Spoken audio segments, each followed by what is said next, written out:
بسم الله والصلاة والسلام على سيدنا ونبينا محمدا رسول الله وعلى آله وصحبه وسلم تسليما.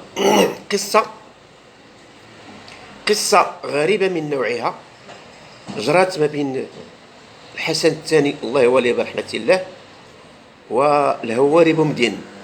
وهذه القصة أنا عشتها شخصيا، وأنا كنوصلها للشعب المغربي وللشباب المغربي ولحتى للشعب الجزائري، الشعب المسلم، الشعب اللي هو فيه النسمة أو الريحة، أو هو اللي فيه ديك الحب ديال الإسلام. أما الحكومة الجزائرية التبونية الكراغلية فما هادوك راهم ماشي مسلمين، هادوك تابعين للحكومة الفرنسية. السرطان ديال فرنسا خلاته في الجزائر، والجزائر راه باقا مستعمرة من طرف السرطان الفرنسي، وهو تبون وقريحة والحزب الحاكم في الجزائر. لأن تبون راه 50 سنة هو في الحكومة الجزائرية وما دار حتى شي حاجة، وراه الجزائر راه باقا مستعمرة بالاستعمار الفرنسي، لأن خلاو السرطان ديالهم في الجزائر. نرجع لكم القصة، وهذا هو البيت القصيد. القصة اللي جرت ما بين الحسن الثاني والهواري بومدين، وأنا حاضر عليها شاهد. كنتمنى من الناس أنهم وصلوا هذا الفيديو ووصلوا للشباب المغربي والشباب الجزائري وحتى الدول العربية والدول المسلمة، وشوفوا هاد الناس اللي كيقولوا خوا واش بصح.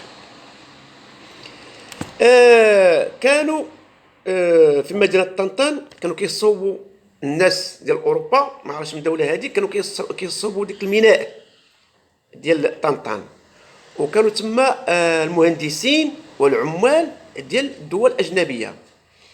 شنو دارت الجزائر انذاك؟ اشنو دار واش بوتفليقه كامل ولا شكون؟ لا، الهواري بومدين. اشنو دار الهواري بومدين؟ كون جيش منظم، ماشي البوليزاريو، لا تروح نكذب عليكم، انا ما كنصدقش البوليزاريو ما هي غير ستار تتخبى من ورائه القوه الجزائريه، لان بغاو يفرقوا المغرب. ولكن الحمد لله الرعايه الله عز وجل وجلاله الملك الحسن الثاني انذاك، وهاد اللحيات البويض فلقيناهم درس ما ينساوش، حتى الاقتصاد تهرس. كونوا غطول شويه في الفيديو، كنتمنى تتبعوا حتى الاخر. كونوا قوة منظمة وهجموا على طنطان، هجموا من الشمال من جهة واحد المنطقة سميتها المسيد، وهجموا من الجنوب واحد المنطقة سميتها أبطيح الفرفارات. هجموا من جوج ديال المواقع، هجموا من الجنوب، هجموا من الشمال، وتلقاو في الوسط. هو هنا، هذا هو الوسط، هذا هو طنطان، تلقاو في الوسط.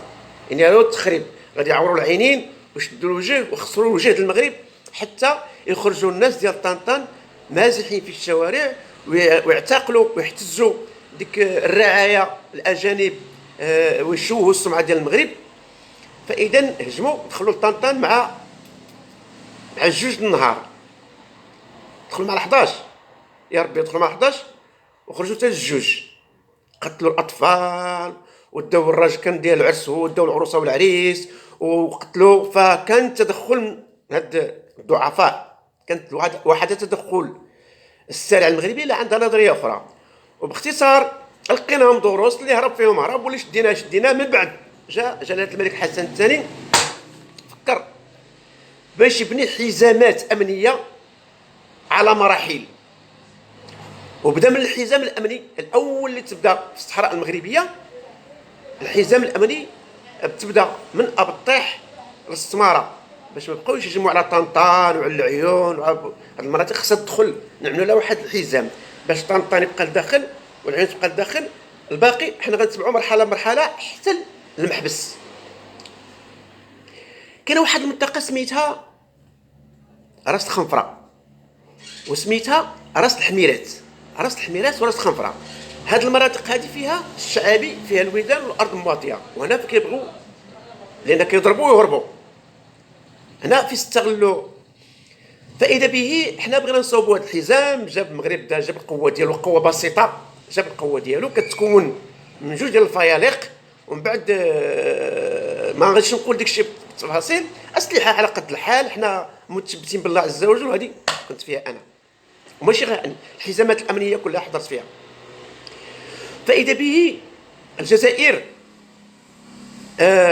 النظام انذاك الغاشم حط واحد القوه كبيره بزاف في سطلها في المناطق ديال راس الخنفره وراس الحميرات.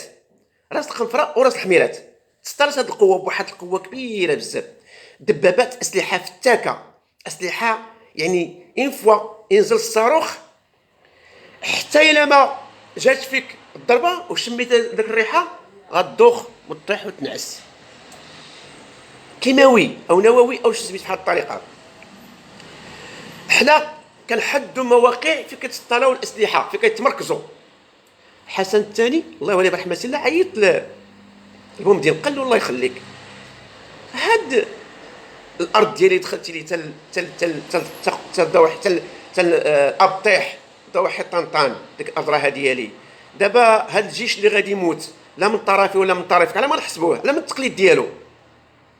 قال له الا بغيتي نحيي الجيش ديالي غتعطيني ثلث في الصحراء.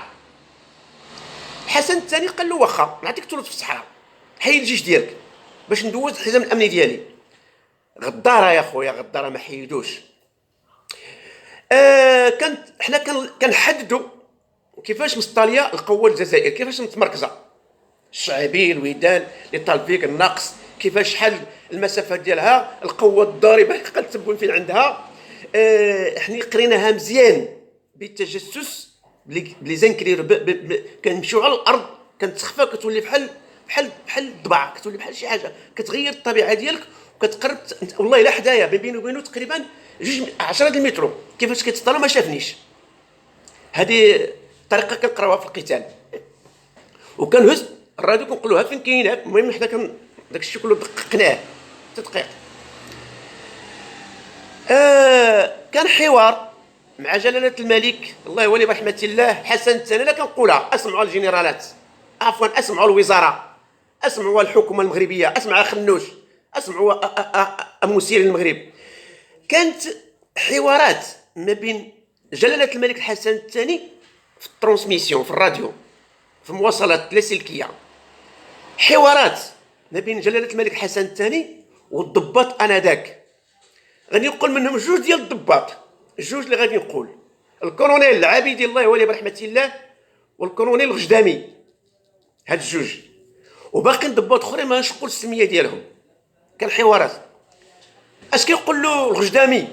كيقول له يا جلاله الملك غير عطيني الضوء الخضر، اعطيني الضوء الخضر. اش كيقول له جلاله الملك؟ اش كيقول له الغجدامي؟ كيقول له يا جلاله الملك اعطيني الضوء الخضر.